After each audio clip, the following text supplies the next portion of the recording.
Dans son message de fin d'année au peuple camerounais, autant que celui adressé à la jeunesse du 10 février 2016, le président de la République, en des termes bien clairs, a mis un accent particulier sur le secteur des TIC.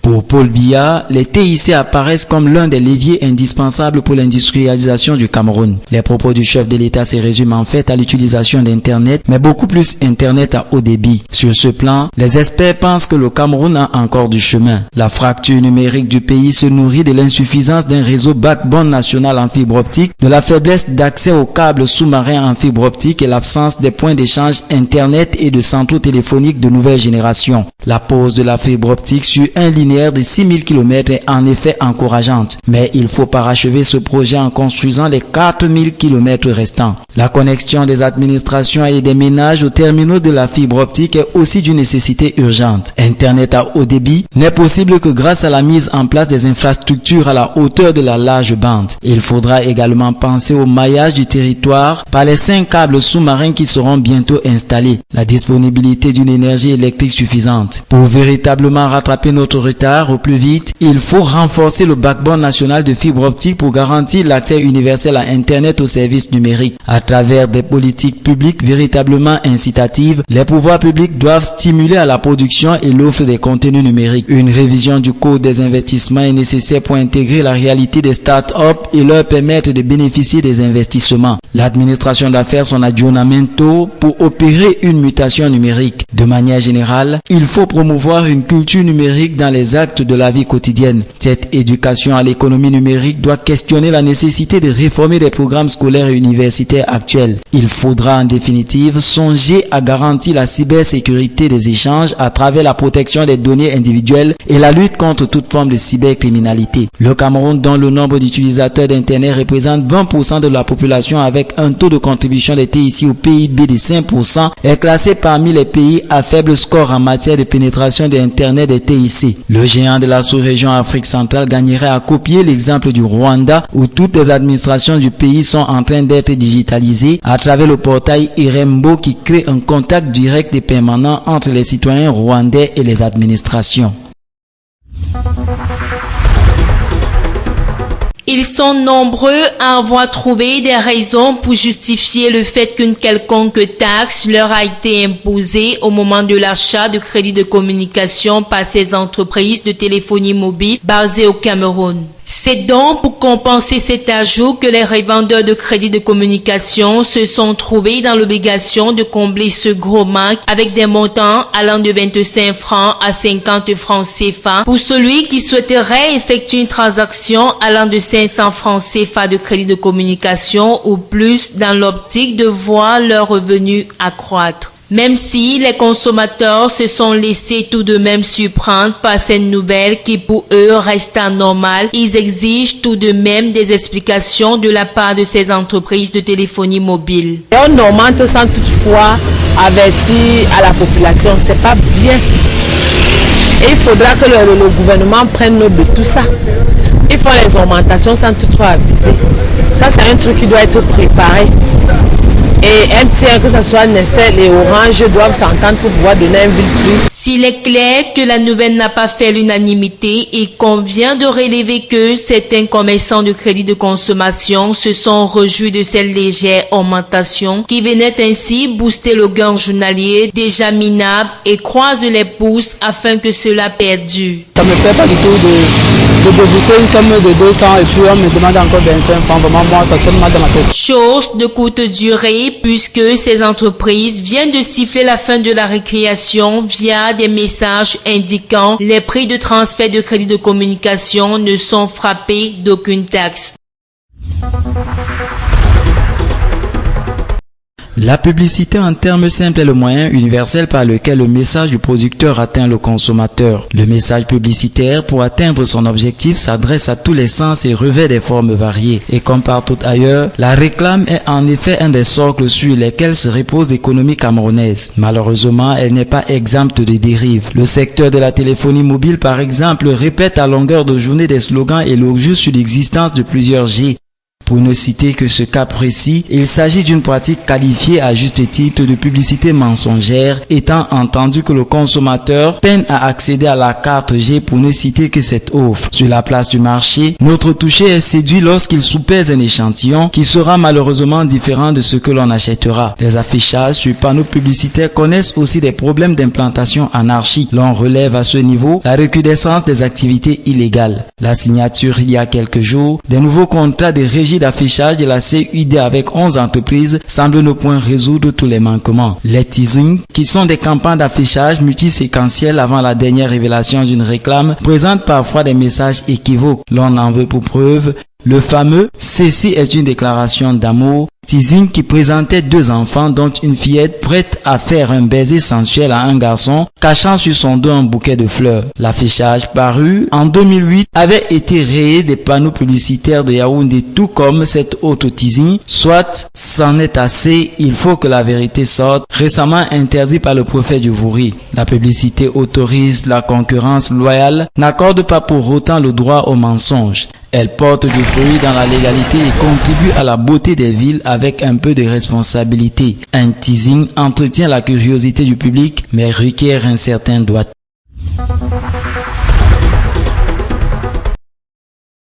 La farine, poudre obtenue en broyant et en moulant des céréales ou d'autres produits alimentaires solides, souvent de légumineuses ou autres plantes, est l'un des principaux éléments de l'alimentation de plusieurs peuples dans le monde.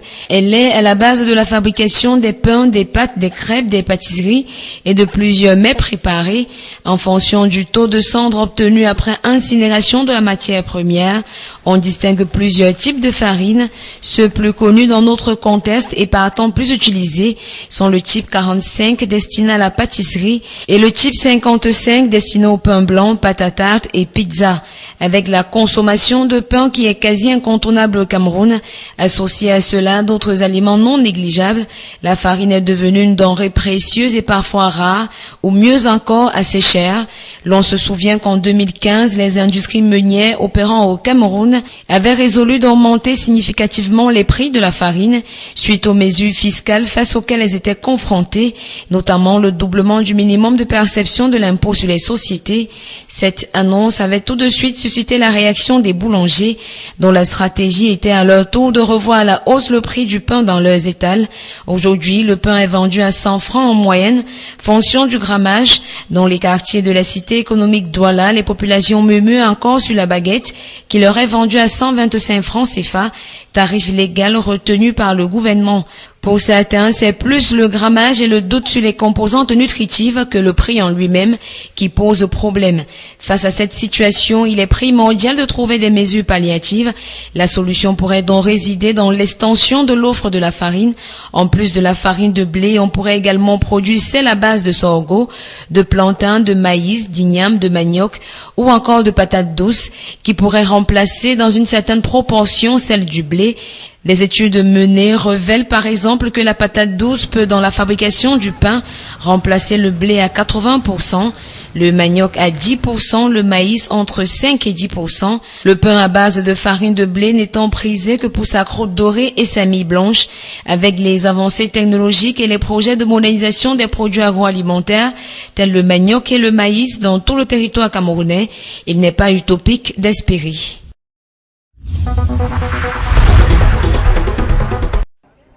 Certains sont installés ici depuis 45 ans, 25 pour d'autres et 10 ans pour les nouveaux occupants. Ils se partageaient paisiblement cet espace de 10 hectares situé en Gaoundéré, précisément dans la localité de Bibagla au Serré Mardoc, jusqu'à la survenance de ces litiges fonciers. À l'origine du problème, l'implantation des bornes par certains agents des cadastres, lesquels ont réquisitionné sans pièces justificatives cette partie de terre viabilisée. Les premiers occupants de cette zone, constituant en majorité des cultivateurs, n'ont eu pour seule voie de recours que d'engager le bras de fer avec les agents des domaines qui, eux, avaient déjà commencé à poser des fondations sur le terrain querellé.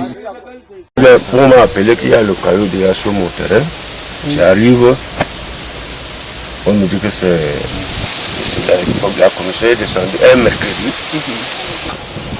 Il veut poser la roue ou bien quoi là. Il faut d'abord demander qui ont les arbres. Quand je lui ai posé la question, comment sont les arbres, ils disent non, ça ne les regarde pas. Ils vont demander aux ayants droit de terrain. À notre grande surprise, nous constatons qu'il y a des individus qui viennent à l'improviste. Ils occupent des terrains, soit disant qu'ils ont des titres fonciers datant déjà maximum 3 ans.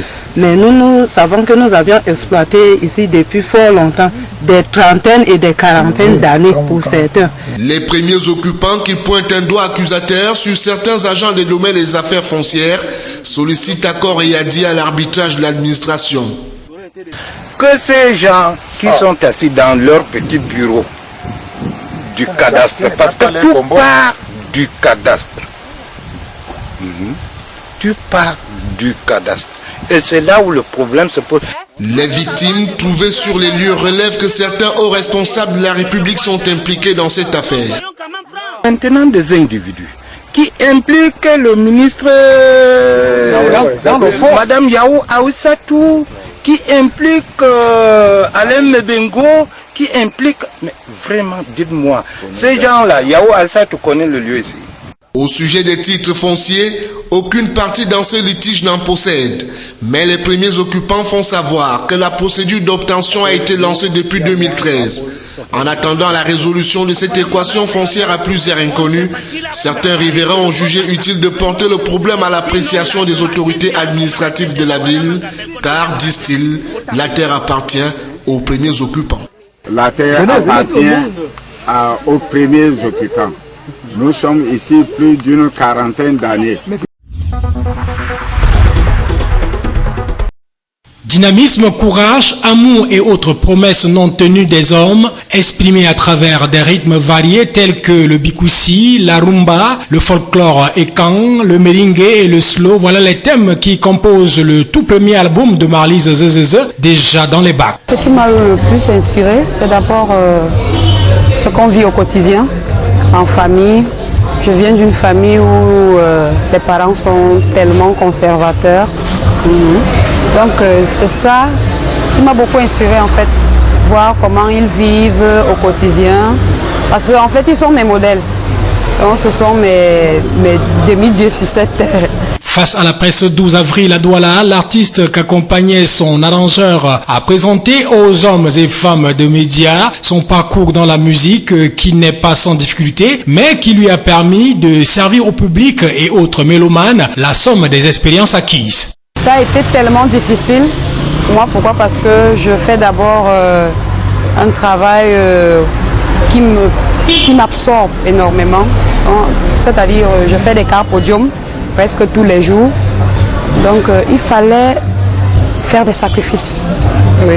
Tout en sachant que le soir, je dois aller faire mon carte podium.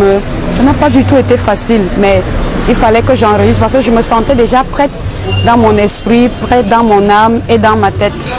Dans un album de 6 titres, Marlise Zezeze, encore appelée la tigresse de la scène, rend hommage à toutes les femmes du monde entier. Dans son titre phare Wonder Woman, celles-là même qui, en plus de leurs tâches ménagères, doivent aller travailler et revenir prendre soin de leurs maris et enfants.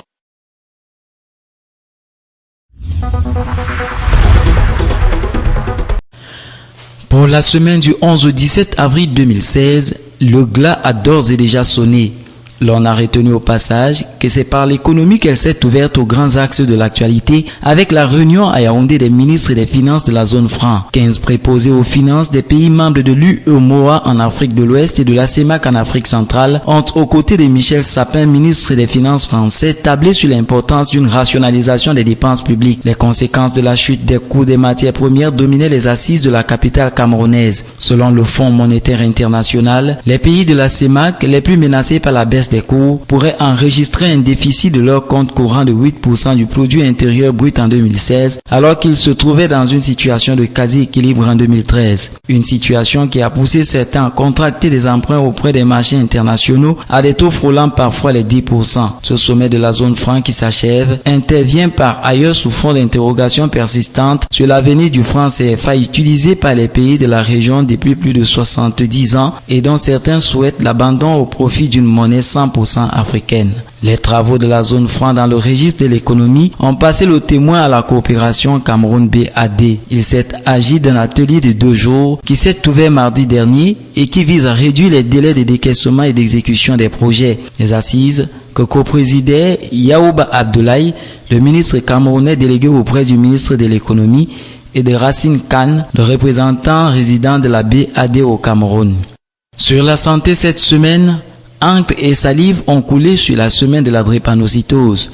Mais l'hôpital Akintini était notamment sous des projecteurs avec le limogeage de Jean de Dissongo et la nomination de Louis Richard Ndiok à la tête de cet établissement séculaire. Implanter les nouvelles directives du ministre de la Santé, André Mamafouda, concernant la gestion des patients dans les formations sanitaires, voilà les défis qui attendent le nouveau patron de cet hôpital public. La santé des enfants et de la maman a aussi fait l'objet des rédactions cette semaine avec le lancement de la semaine d'action de santé et de nutrition infantile en abrégé SASNIM, couplé aux journées nationales de vaccination contre la polio. En société, un affichage publicitaire qui a fait parler de lui cette semaine. C'était l'occasion de s'intéresser aux dérives que connaît le secteur de la publicité au Cameroun. En page culture, Émile Kangue prépare le 50aire de sa carrière musicale.